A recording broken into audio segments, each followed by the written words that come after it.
اب الجزیرہ کے ساتھ جو قطر کی وجہ سے معاملات، وہ الگ مسئلہ. الجزیرہ کو پاکستان میں بین تک کیا جا رہا ہے. اس کی وجہ ایک تو افغانستان میں جو وہ رپورٹنگ کرتے ہیں، کہتے ہیں جی جانبدار رپورٹنگ ہے، مذاکرات کے حوالے سے، یا افغان حکومت کا یہ موقف پیش کرتے ہیں. سرحدی جھڑپیں ہوں، ان کی تفصیلات پاکستان کے حق میں نہیں دیتے، افغانستان کی ترقی کا ذکر کرتے ہیں، پاکستان کی معاشی بدحالی، سیکیورٹی چیلنجز، سیاسی عدم استحکام، انسانی حقوق، خاص طور پر عمران خان کی قید سے متعلق، تحریک انصاف کے ظلم و ستم کے متعلق اس کی رپورٹ کرتے ہیں. الجزیرہ چونکہ ایک بڑا مستند ادارہ ہے، بڑا نیٹ ورک ہے، 18 کروڑ ٹی وی پر، 25 کروڑ ڈیجیٹل میڈیا میں انہیں دیکھتے ہیں. عرب دنیا، یورپ، امریکہ، افریقہ، ایشیا کی ان کی بڑی پاورفل ریٹنگ ہے. ان کے تھنک ٹینک جو پالیسی ساز ہیں وہ سارے برسلز میں، اقوام متحدہ بڑی سنجیدگی سے لیتے ہیں. اس پہ 9 مئی 26 نومبر ان کی رپورٹس ہیں جن کا ذکر انٹرنیشنل عدالتوں تک جاتا ہے.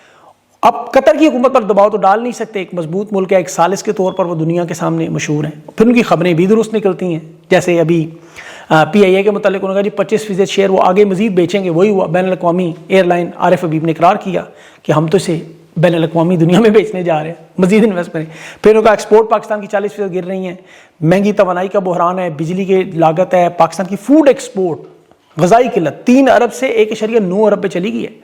چاول کی ایکسپورٹ جو $1.5 ارب پاکستان بھیجتا تھا اب 700 ملین کے قریب رہ گئی ہے. تو یہ سیکیورٹی کے معاملات ہوں، تجارتی خسارہ ہو، یہ 6 ارب تک پہنچ چکے ہیں ہم جو باہر سے منگوا رہے ہیں. اب ظاہر ہے گوبر کو حلوہ تو بنایا نہیں جا سکتا. پھر غزہ امن کے حوالے سے وہ معلومات الجزیرہ دیتا ہے، تمام آؤٹ لیٹس دیتے ہیں، پھر ان سے بڑی سخت تکلیف ہوتی ہے. اور یہ حالات نہ صرف یورپی یونین میں بلکہ عرب ممالک کے ساتھ بھی خراب ہو رہے ہیں. اس کے علاوہ وائٹ ہاؤس کی ملاقاتیں ہوں، ٹرمپ کو دی گئی پیشکش ہوں، معدنیات ہوں، ایکسٹینشن ہو، یہ سارے کے سارے معاملات ان کی مرضی پر نہیں چلتے. وہ جینون چیزیں آتی ہیں، آئینہ دکھایا دیتا، غصہ کر دیتے ہیں. اب اس میں دوسری ملاقات میں آپ کو بتا رہا تھا ٹرمپ اور نیتن یاہو کی. اب یہ غزہ والا معاملہ بھی بہت بڑا ہے. اس میں بھی آپ کو پتا ہے ٹرمپ کے مارا لوگو جو گھر ہے اس پہ 5ویں ملاقات نیتن یاہو کی، اور اس میں غزہ میں جنگ بندی اور یہ 2 سال کی جو تباہ کن جنگ ہے، اسرائیل کی فوج نئی پوزیشنز پر موجود ہے اور انہیں پیچھے ہٹنے کے لیے کہا جا رہا ہے. مزاحمت کاروں کو یرغمالیوں کی حوالگی اور 20 نکاتی منصوبہ جس میں ظاہر ہے اسلحہ بھی واپس لینا. اب یہاں دوسرا مرحلہ شروع ہونے والا ٹیکنوکریٹس حکومت کا، اور پاکستان کا سب سے اہم کردار امن فورس کے حوالے سے. اب یہاں پہ یاد رکھیں کہ ڈونلڈ ٹرمپ اور امریکی حکام سخت مایوس ہے کہ نیتن یاہو کوئی لچک نہیں دکھا رہا، کوئی پیش رفت نہیں ہو رہی. اب اسے ذرا غور سے سمجھے گا. اب نیتن یاہو نے نئے مطالبات رکھ دیے، اور وہ صرف فلسطین نہیں مانگ رہا، وہ ایران کے جوہری پروگرام پر، بیلسٹک میزائل صلاحیتوں پر ٹرمپ سے مدد مانگ رہے ہیں، اور ٹرمپ اس جنگ میں شامل نہیں ہونا چاہتا. نیتن یاہو گولان کی پہاڑیاں اور اسرائیل اور شام کے درمیان سیکیورٹی معاہدے کروا کے وہ لینا چاہ رہا ہے. لبنان میں جو متحرک تنظیمیں انہیں بھی غیر مسلح کرنا چاہ رہا ہے. یعنی فلسطین، شام، لبنان اور ایران، چاروں ممالک پر وہ کنٹرول چاہتے ہیں. کیونکہ 10 مہینے بعد نیتن یاہو کے انتخابات ہیں، وہاں اتحادی حکومت بھی اس کی آپ کو پتہ ہے بنانی ہے انہوں نے، اور وہاں مذہبی طبقہ اسرائیل کا اس سے سخت ناراض بھی ہے. اوپر سے ٹرمپ نے جو سعودی عرب کو ابھی F-35 لڑاکا جہازوں کی ڈیل کی، ایران اسرائیل کی جنگ میں جو بڑی مدد کرتے رہے، یہ بھی اس کو بڑا سخت غصہ ہے اس بات پہ. اب نتیجہ کیا نکلے گا؟ اسحاق ڈار نے کہا کہ پاکستان مزاحمت کاروں کے قریب نہیں جائے گا، ٹنلز کے قریب نہیں جائے گا، اسلحہ بھی نہیں لے گا. اب یہ جانتے ہیں کہ نہ تو مزاحمت کار وہاں اتنے کمزور ہیں، نہ یہ اتنے طاقتور ہیں. یہ تو ایک دلدل ہے. اب اسرائیل نے انہیں گرین لائٹ اسی لیے دی ہوئی ہے، یہ یاد رکھیں. آپ ان کی غیر ممالک کی جو غیر پسندیدہ ممالک کی لسٹ دیکھیں جو اسرائیل کو پسند نہیں کرتے یا اسرائیل انہیں پسند نہیں کرتا، تو اس میں آپ کو ایران اور ترکی کا نام نظر آئے گا، پاکستان کا نہیں. یعنی یہاں تعلقات اس لیول تک بنے ہوئے. لیکن یہ جو ملاقات ہے آج کی، اس کے بعد فیصلہ ہوگا کہ یہ پاکستان کے معاملات کس طرف جائیں گے، اس لیے بڑا اہم ہے. اب یہ جو گرینڈ پلان کا میں نے ذکر کیا، جس میں مریم نواز شریف دبئی ہیں، جو بظاہر جنید صفدر کی دوسری شادی کے کارڈ ہے، اس میں تیونس کے صحافی ہے سمی حمدی، برطانیہ میں رہائش پذیر ہے، مسلم دنیا میں بڑا ایک نام ہے. انہوں نے ابھی ایک سکینڈل بریک کیا، اور یہ عرب امارات سے متعلق ہے. ذہن میں رکھیے کہ ان کے صدر پاکستان ابھی آئے. انہوں نے لیبیا میں، سوڈان میں، صومالیہ میں اور یمن میں مداخلت کی اصل وجوہات بتائیں. اور یہاں یہ بھی ذہن میں رکھے کہ لیبیا میں فیلڈ مارشل خلیفہ حفتار سے مل کے بھی آئے. عرب امارات کا صدر پھر پاکستان بھی آیا. اب فیلڈ مارشل کی جو لیبیا کی یہ نیشنل آرمی جو اقوام متحدہ میں بین ہے، اس کے ساتھ $4 ارب کے 2.5 سال میں جنگی جہاز فروخت کرنے کا معاہدہ. یہ وہ جہاز ہیں جو چین اور پاکستان کی مشترکہ کوشش ہے، JF-17 تھنڈر وغیرہ. اصل میں تو چین گئی ہیں.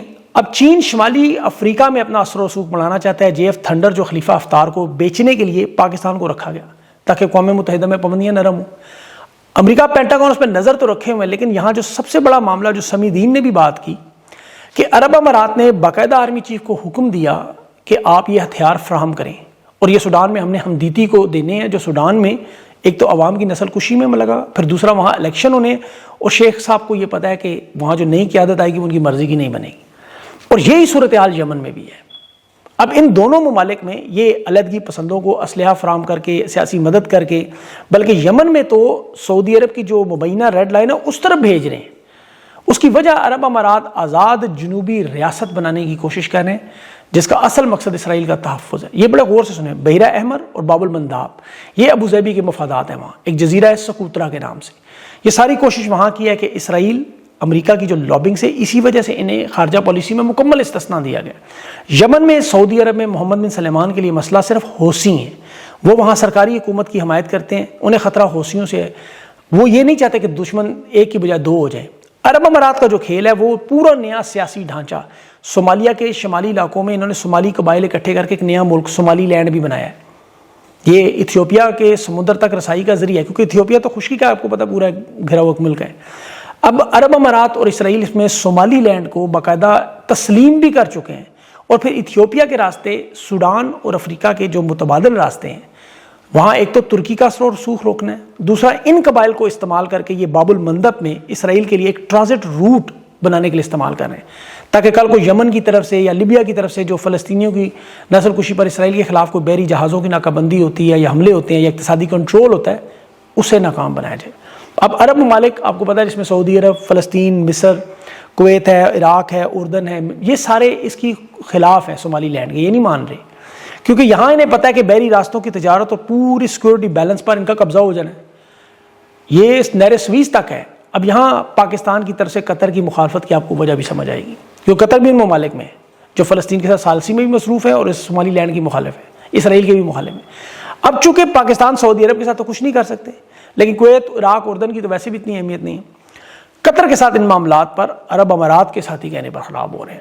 اب دوسری بڑی وجہ دیکھیں ان ممالک کے قبضے اور طاقت کی، آج میں آپ کو جو انٹرنیشنل رپورٹ میں جنوبی سوڈان اور لیبیا ان دونوں کے تیل کی دولت اور سونے کی ذرا دیکھیں کہ ان کی معیشت دنیا میں 24.3% سوڈان کی اور لیبیا کی 15.6% اس تباہی میں بھی جا رہی ہے، تیل کے ذخائر اور سونے کی وجہ سے۔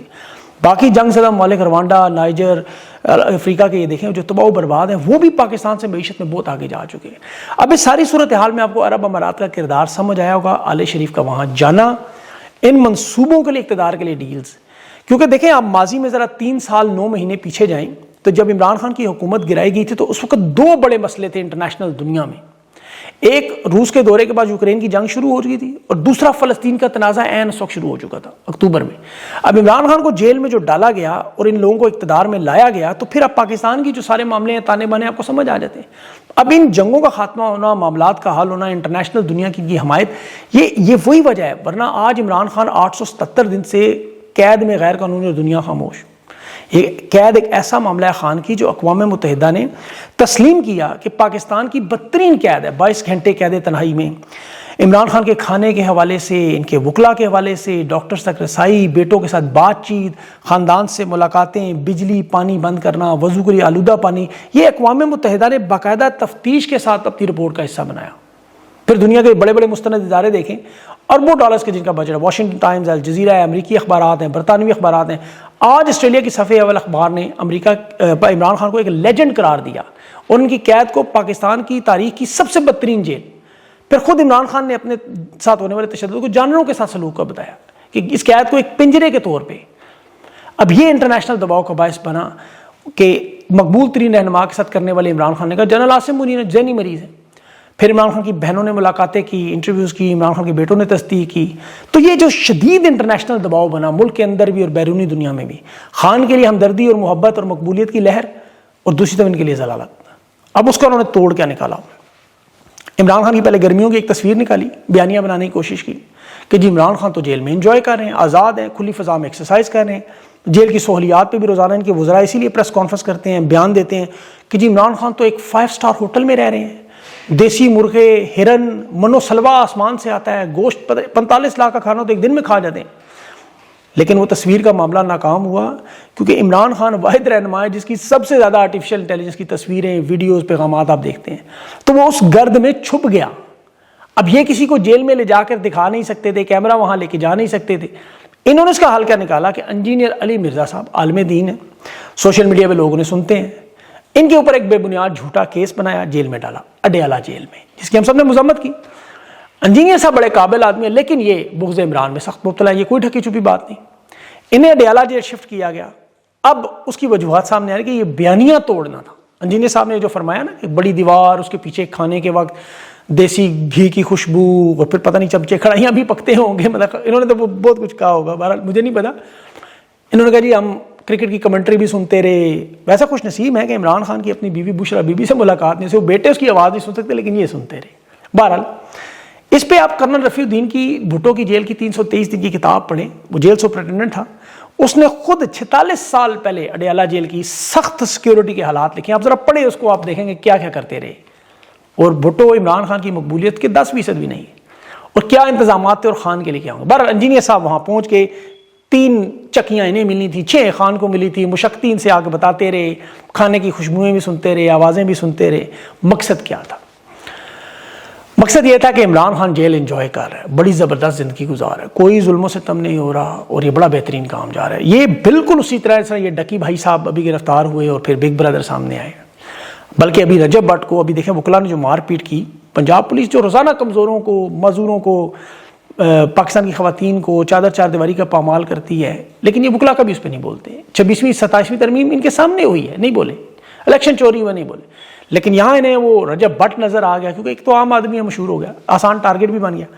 دوسرا، رجب بٹ اب آئے گا سوشل میڈیا پہ بگ بردر کی تعریف کرنے، عمران خان کی مخالفت کرنے، کیونکہ یہ بیانیے کی جنگ میں سوشل میڈیا سے ہارے ہوئے ہیں بری طرح، یہ سب ان کو استعمال کیا جائے۔ لیکن وہ انجینئر صاحب نے خود ہی فرمایا تھا کہ کعبے کی چھت پہ بھی چڑھ جائے تو لوگ نہیں مانتے۔ اب خان کی مخالفت میں یہ جس مرضی کو لے آئیں، پوری دنیا جانتی ہے کہ وہ کہاں کھڑا ہے، یہ جو مرضی کر لیں، بیرونی طاقتیں، اندرونی طاقتیں، جس مرضی کو نظام کے ان کے کنٹرول میں نظام نہیں ہے، چاہے معیشت ہے، خارجہ پالیسی ہے، اندرونی حالات ہے، سیاسی استحکام ہے۔ خدا کی قسم ہر ماہر تجزیہ نگار انٹرنیشنل اور نیشنل جس سے بات کریں وہ کہتا ہے نظام گرے گا ضرور، آج گرے کل گرے، تاریخ نہیں بتا سکتے۔ آخری ہنسی عمران خان کی ہوگی اور پاکستان کی عوام کی ہوگی، اور یہ انشاءاللہ بڑی جلد ہوگی۔ تو یہ جو معاملات ہیں، یہ تفصیلات تو آپ کو بتائی ہیں، ساری تجزیہ بھی دیا ہے اس میں، خبریں بھی۔ دعا اللہ تعالیٰ سے یہ ہوتی ہے کہ اللہ تعالیٰ اس ملک پر رحم و کرم کرے اور اس کی جان چھڑائے، کیونکہ یہ میں لسٹ دیکھ کے بڑا ڈر گیا کہ بھوٹان جیسا ملک جی ڈی پی میں کہاں پہنچ گیا، نائجر، آپ نے ان ممالک کے نام نہیں سنے ہوں گے، میں آپ کو گارنٹی دیتا ہوں بہت سارے لوگوں نے نہیں سنے ہوں گے۔ آپ جا کے دیکھیں، وہ لگی ہے ٹویٹر میرے پوسٹ، ان ممالک میں ان کی جی ڈی پی دیکھیں کہاں سے کہاں پہنچ گئی، جنگیں لڑ لڑ کے وہ کہاں سے کہاں پہنچ گئی، اور ہم کدھر جا رہے ہیں پیچھے۔ اللہ پاکستان پہ اپنا رحم کرے، اپنا خیال رکھیں۔ اگلی ویلا تک کے لیے مجھے اجازت دیں، اللہ حافظ۔